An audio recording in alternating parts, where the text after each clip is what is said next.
जय जिनेंद्र मित्रों, घातीय कर्म में 4 प्रकार होते हैं जैसा हमने जाना।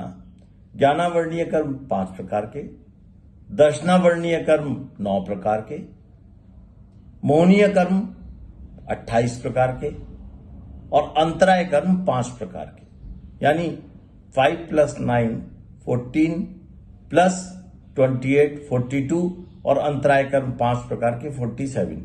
टोटल 47 प्रकार की कर्म प्रकृतियां हैं। इसमें जब अब बात आती है लास्ट में अंतराय कर्म की, तो अंतराय कर्म 5 प्रकार के होते हैं। अंतराय का मतलब है रुकावट। जिन कर्मों के उदय में आने से हमारे आत्मा के गुण प्रकट होने से रुकते हैं, रुकावट की वजह से, उनको बोलते हैं अंतराय आवरण कर्म। अंतराय आवरण कर्म 5 प्रकार के होते हैं। पहला दान अंतराय कर्म, लाभ अंतराय कर्म दूसरा, तीसरा भोग अंतराय कर्म, चौथा उपभोग अंतराय कर्म और पांचवा और अंतिम वीर्य अंतराय कर्म। दान अंतराय कर्म जिन कर्मों के उदय में आने से दान में रुकावट आती है। दान कई प्रकार का है, औषध दान है, औषध दान, आहार दान। हम दान देना तो चाहते हैं, लेकिन ज्ञान दान हमारी रुकावट आ गई, जिसकी वजह से हम चाह के भी हमारी याददाश्त कमजोर हो गई। दान वो बात ज्ञान में आ ही नहीं पा रही है। हम बताना चाह रहे हैं, नाम भूल गए, हम बोल नहीं पा रहे हैं। हम दान देना चाह रहे हैं, मन है कि आज हम ये दान दें, लेकिन वो चीज हमारे पास है ही नहीं। दान देने में रुकावट आ गई। इच्छा तो है, भाव तो है, लेकिन रुकावट है, नहीं दे पा रहे। तो दान अंतराय कर्म।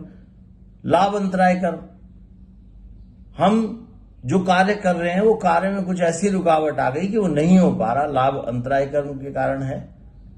भोग अंतराय कर्म, भोग यानी भोजन से संबंधित, खाने से संबंधित, भोग से संबंधित।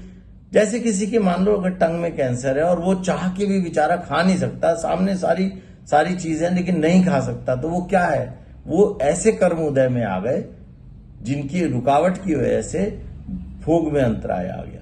तो भोग अंतराय कर्म में आपका त्याग है आज गुलाब जामुन का और सामने गुलाब जामुन रखे हैं, भोग अंतराय कर्म, मतलब नहीं खा सकते।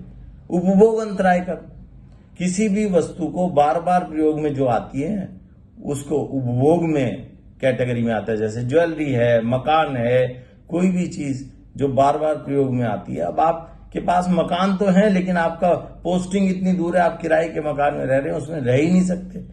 मतलब वस्तु है लेकिन उपभोग में नहीं आ सकती, तो वो उपभोग अंतराय कर्म में है। आपके पास एसी है, सब कुछ है, बीमार है, डॉक्टर ने मना किया, पंखा नहीं करना, कुछ नहीं करना, इनको बिल्कुल सुहाता नहीं है, यानी कि आप उसको चाह के उपभोग की चीज है लेकिन उपयोग में नहीं आ सकती। वीर्य अंतराय कर्म, शक्ति का क्षीण होना।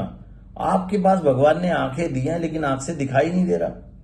क्यों? हमारी आंखों की शक्ति क्षीण हो गई, कानों की शक्ति क्षीण हो गई, सुनना बंद हो गया, कम सुनाई दे रहा है।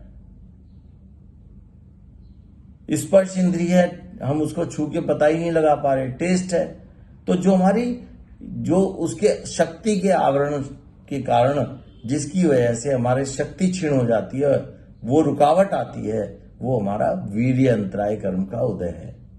तो इस तरह से हमने घातीय कर्म का जो अंतिम अंतराय कर्म को समझा, और हम ऐसे कार्यों से बचे जिनसे इनका बंधन होता है। वो एक अलग सब्जेक्ट है कि बंधन कैसे होता है। तो यहां हमने चौथे घातीय कर्म को समझा। दोस्तों, आगे हम अघातीय कर्म की चर्चा करेंगे, उसके बारे में जानेंगे। इस तरीके की वीडियो सुनने के लिए आई विल रिक्वेस्ट कि आप चैनल को सब्सक्राइब करें, लाइक करें और बेल आइकन का बटन दबाएं। थैंक यू मित्रों, फिर मिलेंगे। Thank you very much.